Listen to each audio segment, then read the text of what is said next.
কিন্তু বাতাসে এবার একটা তীব্র পচা মাংসের গন্ধ ছড়াতে শুরু করেছে।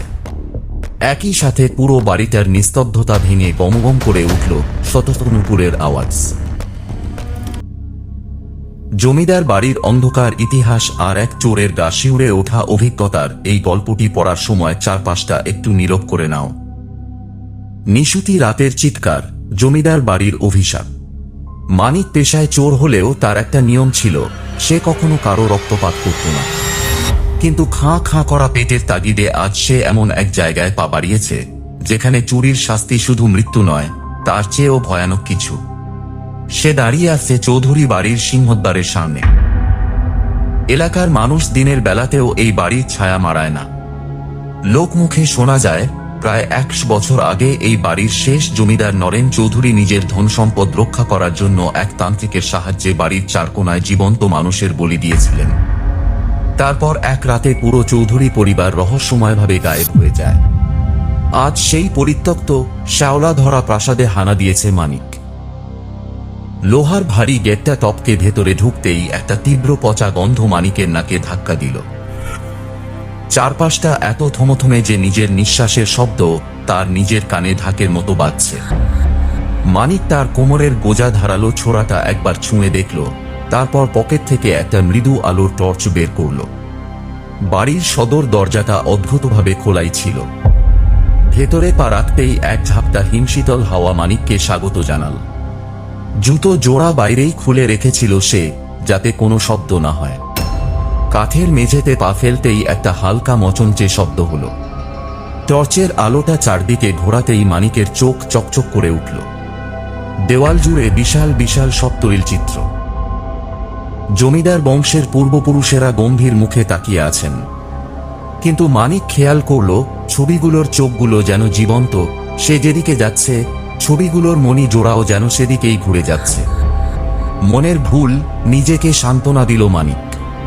তাড়াতাড়ি কাজ শেষ করে বেরোতে হবে। জমিদার বাড়ির মূল বৈঠকখানা পেরিয়ে মানিক দোতলার সিঁড়ি দিয়ে ওপরে উঠল। তার লক্ষ্য জমিদারের মূল শয়নকক্ষ। সেখানে নাকি একটা বিশাল লোহার সিন্দুক আছে, যা কখনো খোলা হয়নি। রুমে ঢুকে সে সহজেই সিন্দুকটা পেয়ে গেল। দেওয়ালে খোদাই করা এক বিশাল আলমারির ভেতরে লুকিয়ে রাখা সেই সিন্দুক। মানিক তার চুরির সরঞ্জাম বের করে সিন্দুকের লকটা খোলার চেষ্টা করতে লাগল। চারপাশ একদম নিস্তব্ধ। শুধু মানিকের নিপুণ হাতের ধাতব শব্দ, ক্লিক ক্লিক। হঠাৎ ঠিক তার পেছনের বারান্দা থেকে কারো ভারী পায়ের আওয়াজ পাওয়া গেল। কাঠের মেঝেতে বুট জুতো পরে কেউ হেঁটে বেড়াচ্ছে। মানিক জমে বরফ হয়ে গেল। টর্চটা নিভিয়ে এসে সিন্দুকের পাশেই একটা বড় পর্দার আড়ালে লুকিয়ে পড়ল। তার বুক ধড়ফড় করছে। আওয়াজটা আস্তে আস্তে রুমের দরজার দিকে এগিয়ে আসছে। দরজার ঠিক বাইরে এসে শব্দটা থেমে গেল। মানিক পর্দার ফাঁক দিয়ে তাকাল। দরজায় কেউ নেই। কিন্তু অদ্ভুত ব্যাপার হলো, রুমের ভেতরের তাপমাত্রা মুহূর্তের মধ্যে -ডিগ্রিতে নেমে গেল। মানিকের মুখ দিয়ে গরম ধোঁয়া বের হতে লাগল। মানিক ভাবল কোনো দারোয়ান হয়তো টহল দিচ্ছিল। সে সাহস সঞ্চয় করে আবার সিন্দুকের সামনে বসল। এবার লকটা খুলল। সিন্দুকটা খুলতেই মানিকের চোখ ধাঁধিয়ে গেল। ভেতরে সোনার মোহর, প্রাচীন হীরের গয়না আর দামি মণিমুক্ত। মানিক উত্তেজনায় কাঁপতে কাঁপতে তার ঝুলি বের করে সেগুলো ভরতে লাগল। ঠিক তখনই তার কানের একদম কাছে কেউ ফিস করে বলে উঠল, সব নিয়ে যাচ্ছ, আমাদের মুক্তি দেবে না। মানিক চমকে পেছনে তাকাল। কেউ নেই। কিন্তু বাতাসে এবার একটা তীব্র পচা মাংসের গন্ধ ছড়াতে শুরু করেছে। একই সাথে পুরো বাড়িটার নিস্তব্ধতা ভেঙে গমগম করে উঠল শত নুপুরের আওয়াজ। যেন এক ঝাঁক অদৃশ্য নর্তকী পুরো দোতলার বারান্দায় নাচানাচি করছে। মানিক আর লোভ করল না। ঝুলিটা পিঠে বেঁধে সে ঘর থেকে পালাবার জন্য দৌড় দিল। কিন্তু দরজার কাছে যেতেই সে থমকে দাঁড়াল। টর্চের আলোয় সে দেখল মেঝেতে ছোপ ছোপ তাজা লাল রক্ত। আর সেই রক্ত দিয়ে ঘরের মেঝে থেকে শুরু করে দেওয়াল পর্যন্ত একটা লাইন টানা হয়েছে। যেন কেউ কোনো ভারী বস্তু বা লাশ টেনে হিঁচড়ে নিয়ে গেছে। আর সবচেয়ে ভয়ানক বিষয়, সেই রক্তের দাগগুলো একদম তাজা, সেখান থেকে টপক করে রক্ত মেঝের কাঠ শুষে নিচ্ছে। মানিক ভয়ে চিৎকার করতে চাইল, কিন্তু তার গলা দিয়ে কোনো শব্দ বের হলো না। সে অন্ধের মতো সিঁড়ির দিকে দৌড়াতে লাগল। কিন্তু এ কি?